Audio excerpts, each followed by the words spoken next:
Meek, because you got your beat in tennis. You got your keep going. Count out loud. Count out loud. Comment on est passé des roues arrière dans le ghetto de Philadelphie à des sauts de lapin sur le terrain de tennis d'un milliardaire? C'est ce qu'on va voir ici. Alors Meek Mill est l'un des rappeurs les plus accomplis des années 2010 avec 2 albums disques d'or et 2 autres disques de platine. Et ça en l'espace de 6 ans. Donc attention, hein, Meek Mill c'est pas un petit Châtelet. Pourtant lorsqu'on regarde aujourd'hui, la carrière de Meek Mill semble être au garage et sa réputation au plus bas. Notamment à cause de l'affaire Diddy. Et dans ce LSD, on va revenir sur l'ascension de Meek Mill, ses victoires, et ensuite on va parler de ses défaites. Donc ses victoires et défaites. Et pour ceux qui suivent, Wins and Losses, c'est quoi? L'un des derniers albums de Meek Mill, ok? Bon, yo tout le monde, ici c'est Chris Iconic et vous regardez un nouvel épisode du Lifestyle Decoder. N'oubliez pas de liker, commenter et partager un maximum. Sans plus attendre, on y va.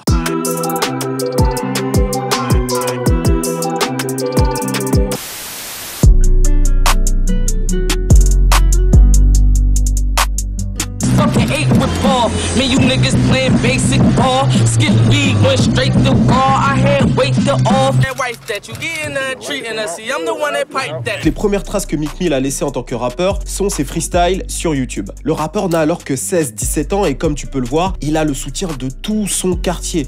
Meek Mill est vu comme un enfant prodige. Il freestyle, il battle extrêmement bien à tel point que les gens postent ses performances sur YouTube sans même que lui sache comment faire. Et petit à petit, sa notoriété prend dans toute la ville de Philadelphie. Originaire du nord de la ville, Meek Mill a une histoire similaire à beaucoup de gamins de son quartier. Il a été élevé par une mère célibataire, son père s'est fait tirer dessus alors qu'il n'avait que 5 ans, et lui-même essaie de gratter son petit billet dans la rue, mais en réalité rien de sérieux. Et en parallèle des battles et des freestyles, Meek Mill voit la musique sur le long terme, donc il travaille réellement sur des morceaux en studio et essaie de faire des hits pour son quartier, car son but à lui, c'est de signer. Let's hear a song, let's see what you could do. Freestyling don't make no money, you know what I'm saying? So I came up on that early in the game, but nobody never knew it. The whole time while I was freestyling and doing the battle stuff, I was still working on my song game at the same time. Alors, l'union fait la force. Meek Mill commencera sa carrière avec son groupe nommé Bloodhounds. Donc ce groupe va lui donner une certaine impulsion. Suite à ça, il se lance en solo avec une série de mixtapes. C'est ce qui était à la mode d'ailleurs à l'époque. C'était le meilleur moyen pour un artiste de commencer à se faire connaître. Et donc cette série de mixtapes s'appelle les Flamers. Et dans le premier opus, il y a un morceau qui commence à faire énormément parler. Son nom, In My Bag. Ça deviendra d'ailleurs le premier single du rappeur à être diffusé en radio.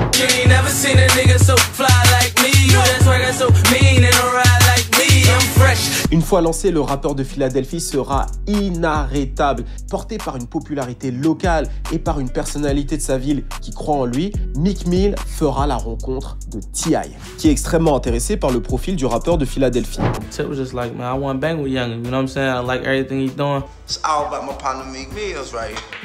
I'm gonna tell you like this, man. If I don't goddamn exhaust all my resources to do everything in my power to get a motherfucker where he need to be, nigga, my name ain't Tip. Avec le soutien d'un tel rappeur de cette envergure, Meek Mill finit par signer chez Grain Hustle. Donc il deviendra en quelque sorte le protégé du roi du Sud. Parce que oui, les gars, T.I. était vu comme le roi du Sud dans les années 2000. Il poursuivra sa série de mixtapes Flamers et l'une d'entre elles sera même estampillée de Gangsta Grillz. C'est-à-dire que DJ Drama va crier pendant tout le projet. Alors pour ceux qui ne savent pas, DJ Drama c'est l'un des DJ les plus importants du rap US et il a une série de mixtapes qui s'appelle les Gangsta Grillz et lorsqu'il décide de collaborer avec un artiste sur une Gangsta Grillz, ça veut dire que l'artiste est sur le point de percer. Et d'ailleurs, les rappeurs qui ont grandi avec les Gangsta Grillz tiennent à en avoir une. Et d'ailleurs, Tyler, The Creator, a invité DJ Drama pour justement faire de son dernier album une Gangsta Grillz album, en quelque sorte. Pas une mixtape sur ce coup. Sur sa route vers le succès, il fera la rencontre de ce gars qui l'aidera à faire ses premiers succès locaux. Il est beatmaker et ensemble, ils créeront l'identité sonore propre à Meek Mill. Son nom est Jungle Beats. Et non pas Jungle Beat. C'est vrai que j'entends encore Jungle Beat, c'est Jalil Beat. Bien que cette collaboration soit pleine de potentiel, malheureusement, ça n'ira pas très loin étant donné que Meek Mill et T.I. iront en prison énormément dans cette période-là. En fait, ils feront pas mal d'allers-retours. Et ça les empêchera de réellement développer la carrière de Meek Mill. When I was about to sign T.I., though, I was about to go to jail at the same time. After my 2 hiatuses, you know, I was put in a position where, you know, I couldn't really make moves on Meek. Donc un chapitre se ferme pour en ouvrir un nouveau et le prochain est crucial. Maybach music.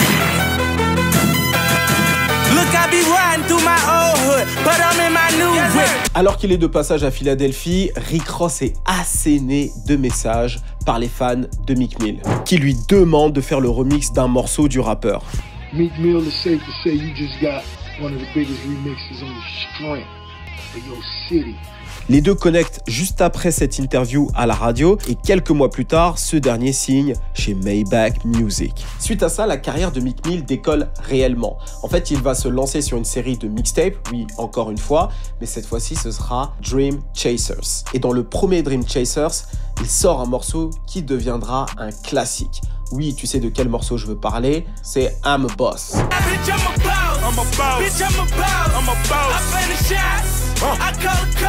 Tous les OG du rap game de Philadelphie feront leur apparition dans le clip, une manière d'adouber l'artiste de la ville en lui disant qu'il est la relève. 2011 sera l'année du tournant pour le Dream Chaser. Il sort ses premiers hits internationaux et vous savez à quel point aujourd'hui il est très important d'avoir une vision internationale, et pour avoir une vision internationale, il faut comprendre l'anglais. Et je sais que parmi vous, vous comprenez pas forcément tous l'anglais. La preuve, sur nos vidéos, il est important qu'on puisse vous faire la traduction. Mais moi, ce que je vous propose ici, c'est que vous puissiez apprendre la langue pour de vrai. Et pour ça, rien de mieux que Cambly. Merci à Cambly de sponsoriser cette vidéo. Cambly, c'est une application qui te permet de passer de débutant à bilingue en anglais. Comment ça se passe exactement? En fait, tu as des sessions de live avec des profs anglophones. Ça peut être des Américains, des Australiens, des Anglais, qui vont échanger avec toi autour de sujets pour t'aider justement à pratiquer la langue. Et lors de ces sessions-là, tu peux te retrouver avec des gens du monde entier. Moi, par exemple, j'ai eu la chance d'avoir des Coréens avec moi dans mon groupe. Et la dernière fois, c'était avec un Afro-Américain.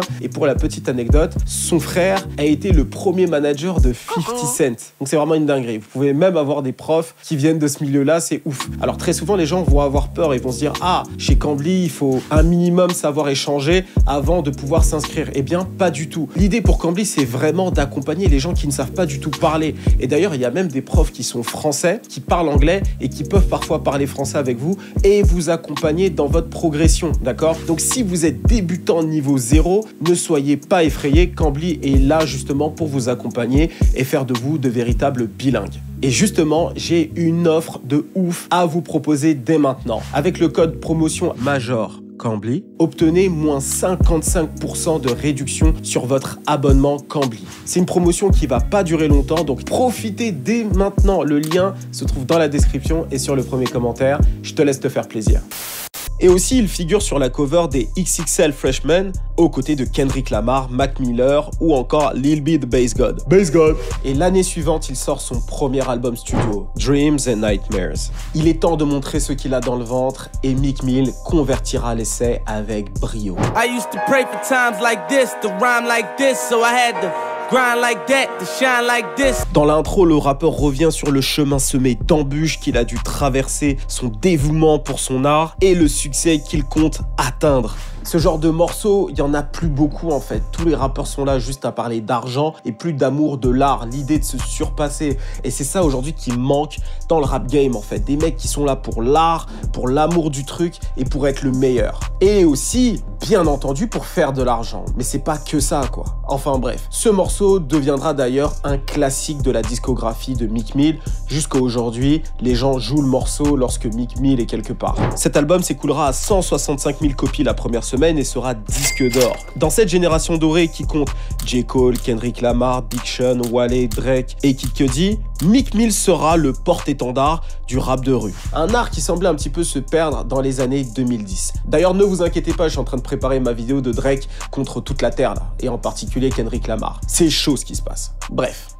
3 ans plus tard, après un bref passage en prison pour violation de sa liberté conditionnelle, Meek Mill fait son grand retour avec son deuxième album, Dreams Worth More Than Money. Un album aux allures de blockbuster avec les plus gros artistes de cette année. L'album Sophomore connaît un succès encore plus retentissant que le précédent, en s'écoulant à 246 000 copies la première semaine, dont 115 000 copies de pure vente en magasin. C'est vraiment énorme. Donc il ne faut surtout pas regarder de haut Meek Mill. Il a accompli des choses dans sa carrière. L'album deviendra d'ailleurs disque de platine. En plus de cet énorme carton, Meek Mill est désormais en couple avec Nicki Minaj. Ils enregistrent ensemble un hit en amoureux qui marchera plutôt bien.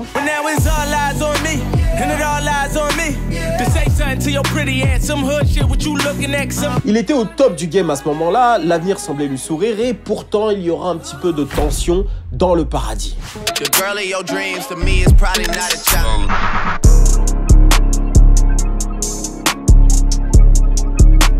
Dû à une erreur d'appréciation, Meek Mill va lui-même creuser sa tombe et Drake n'aura plus qu'à l'y pousser. Alors je vous raconte un petit peu ce fameux clash de Drake contre Meek Mill. Alors sans que personne lui ait rien demandé, Meek Mill tweet « Arrêtez de me comparer à Drake, il n'écrit pas ses textes. C'est pourquoi d'ailleurs il n'a pas tweeté mon album, c'est parce qu'on a su. » Il dit ça par rapport aux reference tracks qui vont leaker quelques jours après ce tweet, où on entend un certain Quentin Miller en train de rapper les paroles de Ten Bands, qui était sorti dans son album précédent. On saura plus tard que c'est DJ Drama le responsable de tout ça, parce que Drake avait foudroyé sa femme, d'accord ? Et ce n'est pas la seule meuf qui l'aurait foudroyé parce qu'apparemment, il avait aussi foudroyé Nicki Minaj avant Meek Mill et ce serait la raison pour laquelle ce dernier serait fâché. Alors on sait que Drake et Nicki Minaj étaient proches car ils faisaient partie du même collectif, Young Money, mais rien ne s'est réellement passé, en tout cas rien d'officiel. Même si parfois Drake a fait des déclarations d'amour à Nicki Minaj, I love Nicki Minaj, bref, vous connaissez, et on pourrait croire qu'entre eux il se passe quelque chose. Mais apparemment rien. Mais d'après ce qui se dit, Meek Mill ne voit pas les choses de la même manière. D'ailleurs, Benny Siegel, un rappeur de sa ville, a une théorie là-dessus. Et voici ce qu'il a dit lors d'une interview. In my point of view, you was laying in the bed one night, you rolled over and you looked at it, cuz, and you asked her, you fucked that nigga, and she ain't answered you in the way you wanted to. Alors il faut dire qu'à cette époque, Drake semblait être une cible facile. Il n'avait pas beaucoup de clash gagnés, entre guillemets. C'est vrai qu'il s'était un petit peu bagarré avec Common, mais c'est pas quelque chose de réellement sérieux. En tout cas, les vrais aficionados du rap n'ont pas pris ça vraiment au sérieux. Pas que Common n'est pas un vrai rappeur, mais bon, je sais pas, c'est pas un truc qui a vraiment retenu notre attention. Et il faut dire que Drake avait l'image un petit peu de ce garçon gentil qu'on pouvait facilement secouer. Eh bien, Meek Mill a une surprise.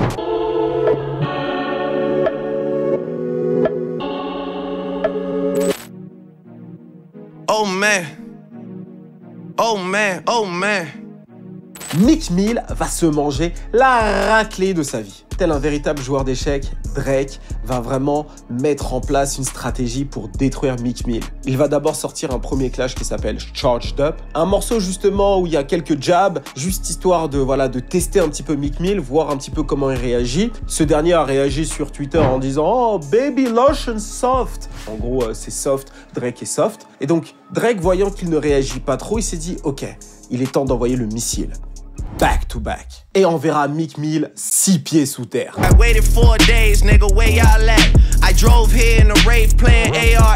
En fait, ce qui a rendu le clash d'autant plus brutal, c'est comme je l'ai dit plus tôt, Drake qui a mis en place toute une stratégie pour à la fois toucher Meek Mill avec le clash, mais aussi sur d'autres aspects, notamment les 6 bouteilles de champagne qu'il a envoyées à Charlemagne the God. Charlemagne the God, c'est quand même un petit peu un haters de Drake, mais ce dernier a refusé de jouer les reference tracks à la radio, d'accord? Donc le fait qu'il ait refusé, entre guillemets, d'afficher Drake comme ça à la radio, eh ben Drake l'a remercié en lui envoyant 6 bouteilles de champagne. 6, c'est le Six God, donc la petite référence histoire de, tu vois, donc très classe. Et quelques jours plus tard, il y a le OVO Fest. Et là, franchement, Drake, ça a été un véritable haggard, comme on dit. Il a fait son entrée sur scène sur le morceau en faisant défiler tous les mèmes de Meek Mill. Oh man.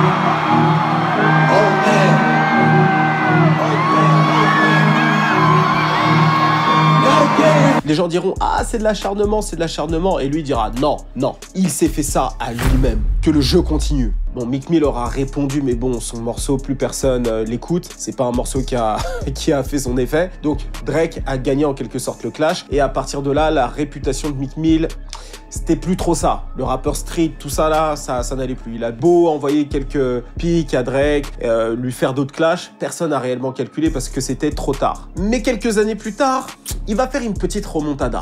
Parlons-en.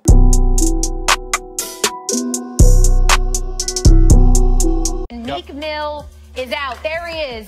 He is out of prison. He just got out of what looks like an Escalade, and he's headed into a chopper. Meek Mill! Give it up for Meek Mill and welcome home! Le 24 avril 2018, Meek Mill est libéré après 5 mois en prison pour une nouvelle violation de sa liberté conditionnelle. Le rappeur a été chanceux parce que normalement il devait faire entre 2 à 4 ans. Bien heureusement pour lui, il a bénéficié du soutien de toute l'industrie, notamment Kevin Hart, Michael Rubin, l'un des copropriétaires des Sixers, l'un des fameux milliardaires, celui qui a fait la fameuse White Party qui a fait parler l'année dernière. Drake lui-même sera vu avec un t-shirt Free Meek Mill. Donc à partir de là, on comprend que le clash entre lui et Drake, c'est derrière eux. Jay-Z, chez qui il aura signé entre-temps, le soutiendra également. Et ensemble, ils feront un documentaire qui s'appelle Free Meek, qui retrace tout son combat avec le système judiciaire. Et ensemble, d'ailleurs, ils créeront l'association Reform Alliance, qui a pour but d'œuvrer pour le changement de certaines lois jugées abusives, notamment celle sur la liberté conditionnelle qui affecte Meek depuis 2007. Depuis sa remise en liberté, Meek bénéficie d'un capital sympathie de dingue. Toute l'industrie est derrière lui, à tel point que les gens ont complètement oublié sa défaite cuisante contre Drake. D'ailleurs, ils feront officiellement la paix en remontant sur scène ensemble. Comme tu peux le voir, les deux ont véritablement la banane aux lèvres. Oh, la banane aux lèvres. Oh. No Diddy.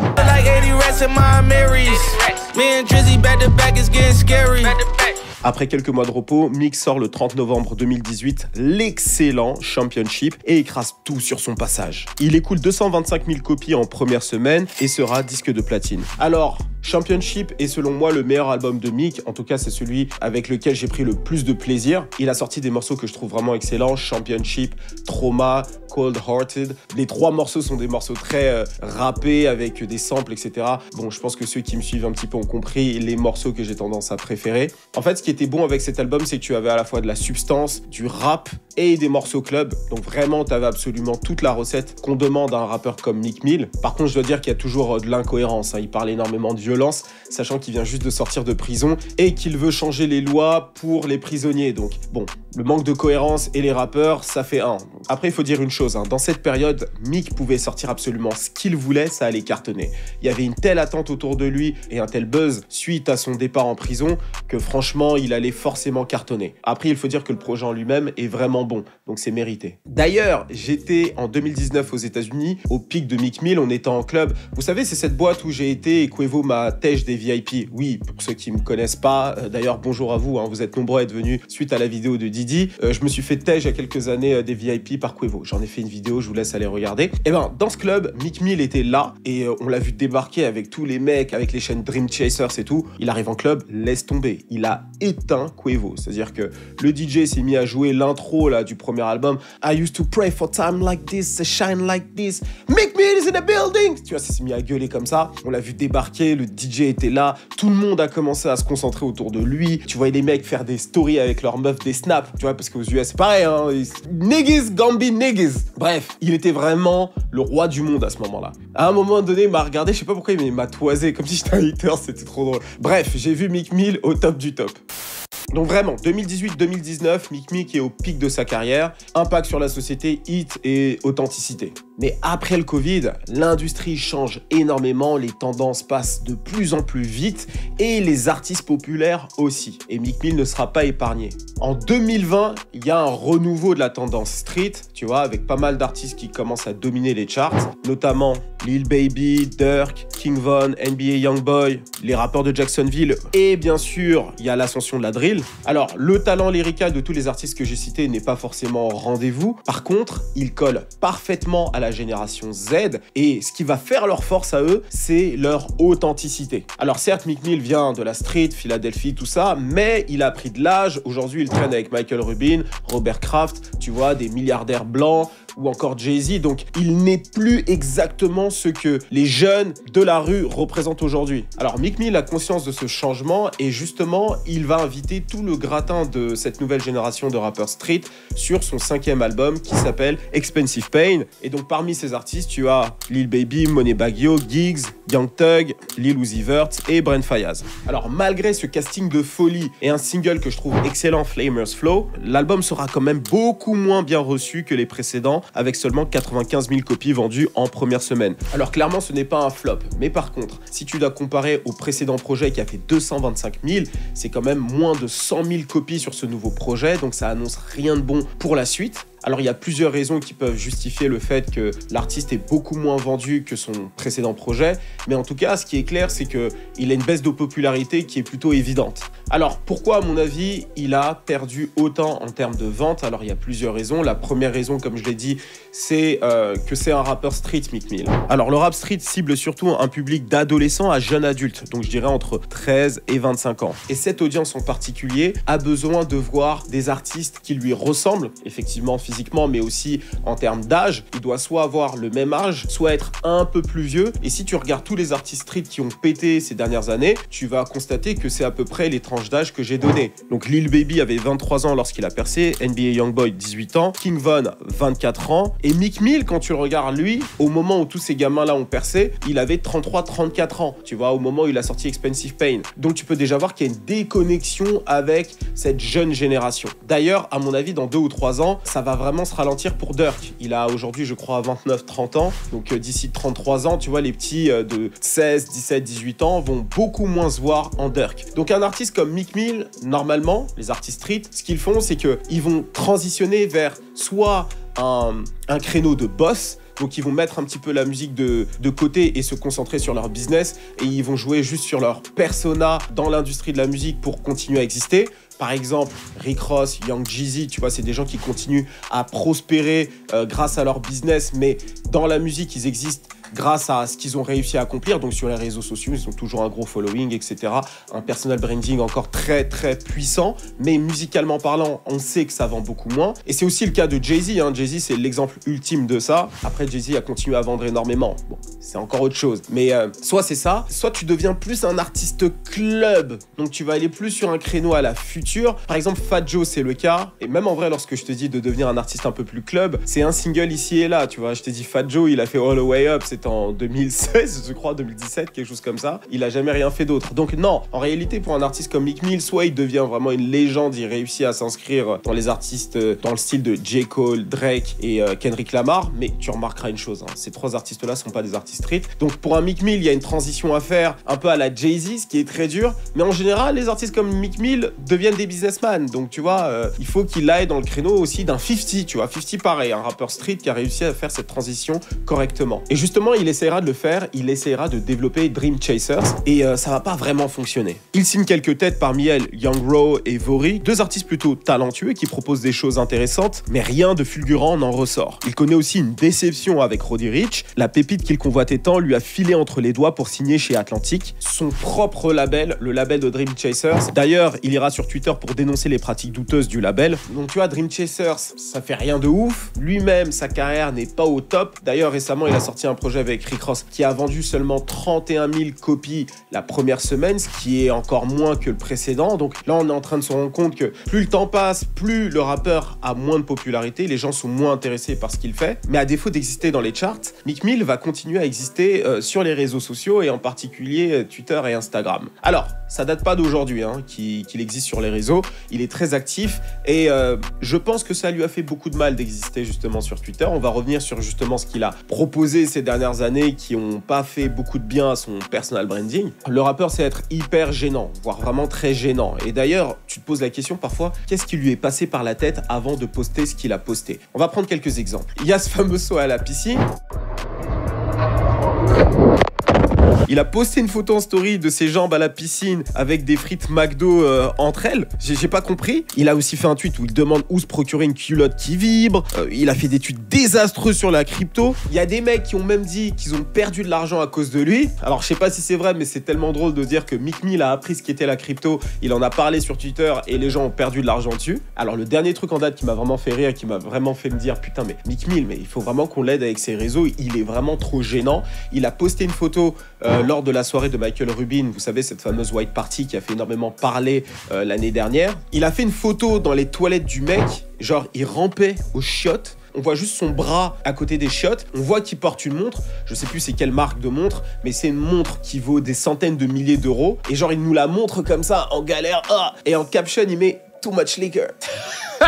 Si, mais c'est un bouffon, quoi. Tu imagines avec son grand corps, là, Meek Mill, dans les chiottes, en train de prendre une photo comme ça, et en train de dire « Oh, too much liquor ». Putain, mais c'est vraiment... Enfin, je sais pas. C'est ridicule. Bon, perso, ça me fait rire, hein, mais bon. On rigole pas parce qu'il est drôle, on rigole de lui. Donc, bon. Et il y a bien sûr cette fois où il fait ses fameux sauts de lapin. Ces deux anecdotes les plus folles, là, c'est avec Michael Rubin. Hein. Alors, ce qu'on peut constater, c'est qu'au contact d'un milliardaire, Meek Mill devient un peu fou, quoi. Et c'est justement, à mon avis, le problème avec Meek Mill, c'est qu'on a connu un rappeur street qui représentait Philadelphie, tout ça, et là, d'un coup, on le voit traîner avec Michael Rubin et Robert Kraft, donc deux milliardaires. Donc, on a eu du mal à voir la transition, on comprend pas trop ce qui s'est passé, et les seules choses qu'on voit, c'est un Meek Mill en train de faire des trucs de gros rigolos, en fait. Donc, ça a entaché en quelque sorte son image de marque, en plus du fait que sa musique est déconnectée au nouveau public.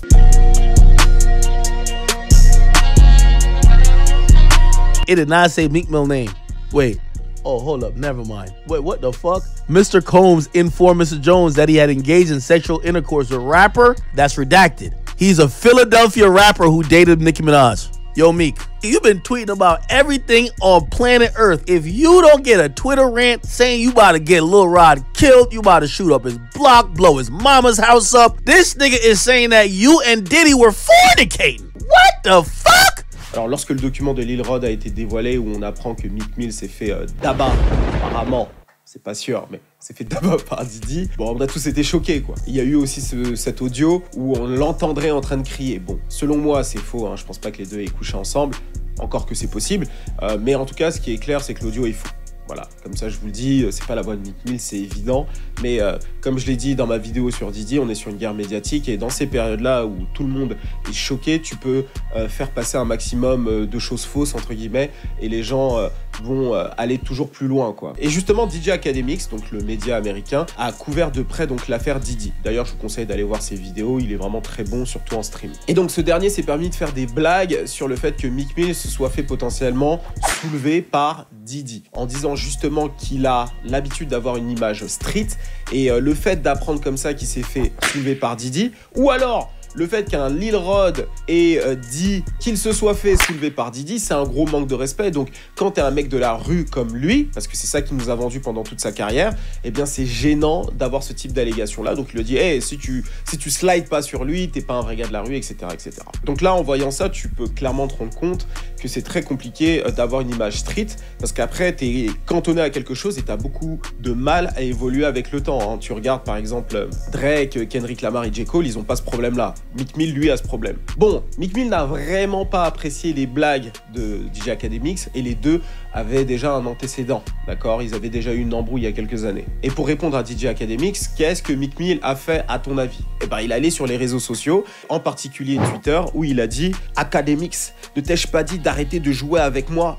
Je sais pas ce que je vais te faire quand je te verrai. » Et à partir de là, la guerre entre Academics et Meek Mill a été déclarée. Et c'est là où c'est un vrai problème pour Meek Mill et les rappeurs street qui m'écoutent.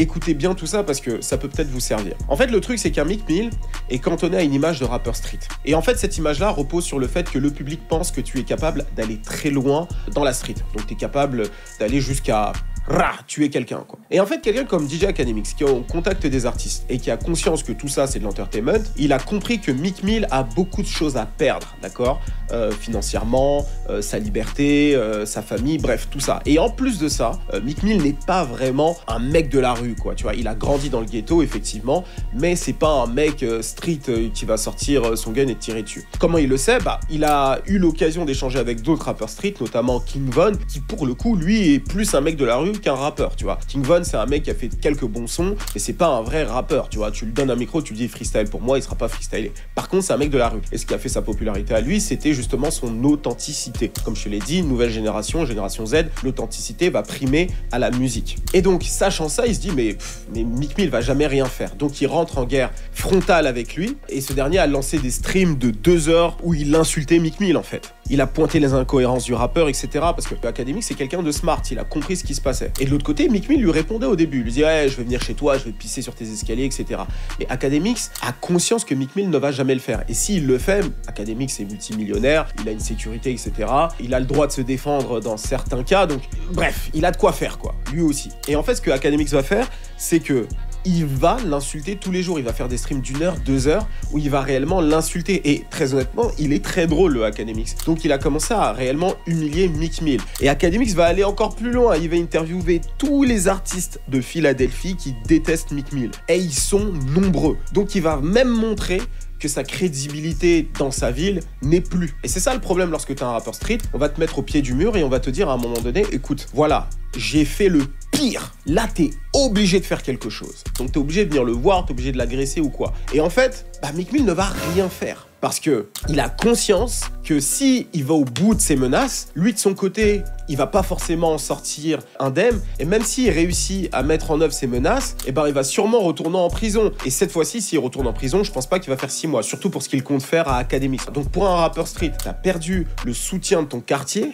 t'as perdu ton audience et tu traînes avec des milliardaires pour qui tu fais des sauts de lapin. Tu vois, c'est une dinguerie. Et c'est comme ça que sa réputation s'est dégradée. Et voyant qu'il ne peut rien faire, il a été obligé de faire quoi? Bloquer DJ Akademiks.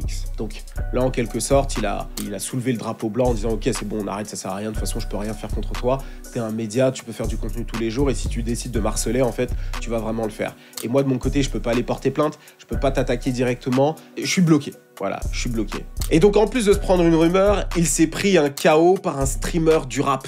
Donc c'est une dinguerie en fait dans l'image pour un rappeur street. Donc pour toutes ces raisons-là, quand tu les cumules, la réputation de Meek Mill est en train de chuter. Alors, est-ce qu'il est au fond du fond? Je ne pense pas. Je pense qu'il peut faire une remontada, mais cette remontada-là ne se fera pas forcément de la même manière. Il sera plus un top artiste comme avant, je ne pense pas. Il doit prendre un créneau un peu plus authentique où il va faire vraiment de la musique pour ses fans les plus dédiés, mais à côté de ça, il faut qu'il développe autre chose comme un Rick Ross peut le faire ou un Young Jeezy peut le faire. Alors, il y a deux questions majeures qu'on peut se poser. La première, est-ce qu'un rappeur street finalement peut avoir une longue carrière? Est-ce qu'au bout de 3 albums, il peut encore vendre des centaines et des centaines, voire des millions d'albums? C'est assez rare. On a Future, on a Jay-Z. Les rappeurs ne sont pas fréquents dans ce créneau-là à faire une très longue carrière. Et la deuxième question qu'on peut se poser, c'est directement sur Meek Mill. Est-ce qu'il peut aujourd'hui faire une remontada? D'accord? Est-ce qu'il peut faire un album qui fait encore plus de 100K la première semaine et potentiellement faire disque d'or, voire même disque de platine? Dites-nous tout en commentaire. N'oubliez pas de liker, commenter et partager un maximum cette vidéo. Je vous le dis plus assez souvent, mais merci à vous, que ce soit dans la rue, dans les transports, un peu partout. J'apprécie énormément votre soutien. Je l'ai pas dit beaucoup, mais rendez-vous très bientôt avec Balou. Notre podcast va faire très mal, d'accord? Donc soyez présents. Et aussi, n'oubliez pas Cambly. Cambly, les gars, si vous voulez passer le cap de l'international, parlez avec des locaux du pays que vous ciblez. Le lien est dans la description et sur le premier commentaire. Faites-vous plaisir maintenant, il y a l'offre. Et sinon, moi, je vous dis à très vite. On a une très grosse vidéo qui arrive. Drake et Kendrick sont en train de se faire la guerre. Ça va être intéressant, je vous le promets. C'était Chris d'Iconic pour vous servir. On se dit à très vite. Cheers!